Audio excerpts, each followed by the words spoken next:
이번에는 우리의 감정들을 확인하고 명령하는 것들에 대해서 살펴보도록 하겠습니다. 감정이 밑바닥으로 밀쳐내지거나 무시되거나 우리가 이렇게 꼭꼭 감춰 놓으면 그것들이 없어지지 않고 결국에는 그것들이 자신의 존재감을 드러내면서 나타나는 일들이 생깁니다. 우리가 마치 쓰레기통에 어떤 쓰레기를 꾹꾹꾹꾹 눌러 담는다고 해서 계속 거기에 담겨지지 않고 결국에 그 쓰레기가 흘러 넘쳐 나오듯이 우리의 감정들도 마찬가지입니다. 우리가 무시하고 모른 척 했다가는 결국엔 얘네들이 자신의 존재감을 드러내게 되죠. 그런 것들은 이러한 자신의 감정들이 존재감을 드러내는 방법들은 여러 가지 모양새로 나타납니다. 첫 번째로 두통이나 복통 등과 같이 신체적인 증상으로 나타날 수 있습니다.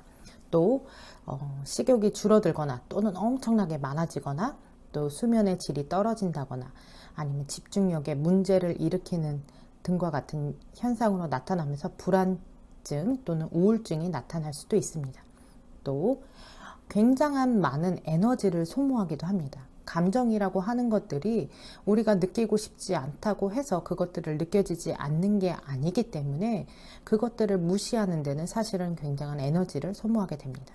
또 작은 일에 폭발하게 되거나 굉장히 예민하게 보여지는 그런 모습들이 드러나기도 하죠. 또 불안과 공황으로도 그 증상이 나타날 수도 있고요. 또 사람들과의 관계를 맺는 것에 있어서 아주 깊이 있게 맺지를 못합니다. 또 모든 문제의 원인이 마치 자기인 것처럼 여겨지기도 합니다. 이러한 것들이 우리가 감정들을 무시했을 때 우리도 알게 모르게 자신의 존재감을 드러내는 감정들의 증상이라고 할 수 있습니다. 그래서 우리가 이런 것들을 예방하기 위해서는 우리의 그 감정들을 인식하고 명명하는 것들이 필요합니다. 이렇게 감정들을 인식하고 명명하는 것들에는 첫 번째로 그것들을 언어적으로 명명해 주는 것들이 필요해요. 감정들에. 근데 특별히 아주 똑같아 보이는 것 같지만 비슷하게 조금씩 다른 그 감정들을 분류하면서 그 이름을 명명해 주는 것들이 도움이 될 수 있습니다. 우리가 단순하게 감정들에 있어서 그냥 좋아, 싫어 이렇게만 끝나지 않고 좋은 것에도 그 다양한 감정들이 있잖아요. 그게 설레임일 수도 있고 아니면 기대감일 수도 있고 어떤 흥분일 수도 있고 어떤 열정일 수도 있습니다. 단순히 다 좋은 감정이라고 보기에는 조금씩 다 달라요. 그리고 그 상황들도 다르죠. 이런 감정의 미묘한 차이와 구분들을 가지고 접근을 했을 때 우리가 그 상황에 맞춰서 그 감정들을 조절하는 방법 또한 터득할 수 있습니다.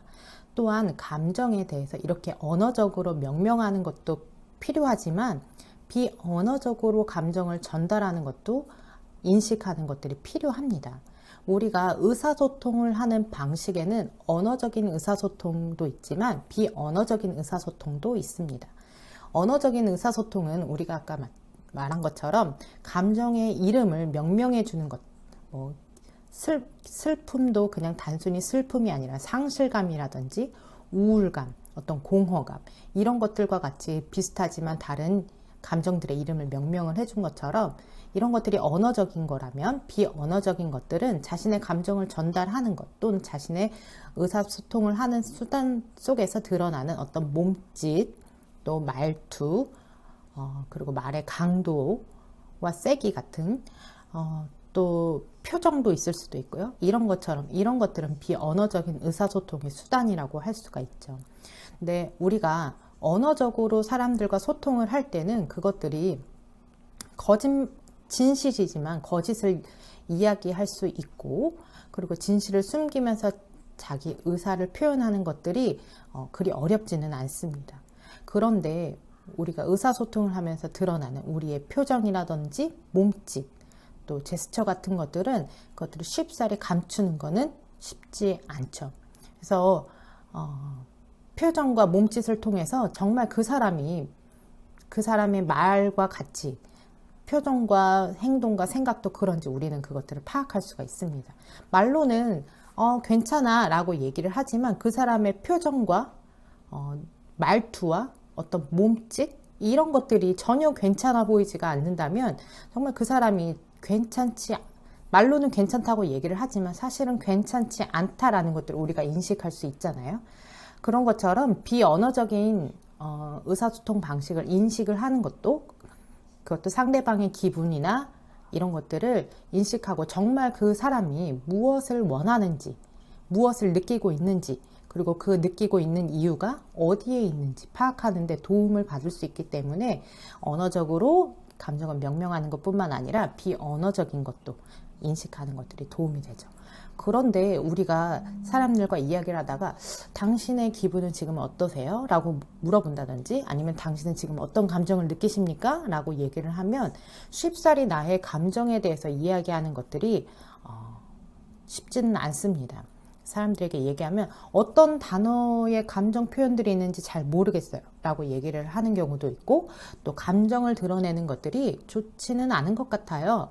또 사람들은 내 감정에 대해서 그렇게 관심이 있어 보이지 않아서 감정을 잘 드러내지 않게 돼요. 또는 감정을 표현하는 것들이 너무 부자연스러워요 라고 얘기하는 경우를 볼 수가 있습니다. 나름 이렇게 감정을 표현하는 것들의 어려운 이유들이 있지만 자신의 감정을 인식하지 않고서는 그것들을 조절할 수 있는 어떠한 기법을 또 조절하는 방법을 배울 수는 없습니다.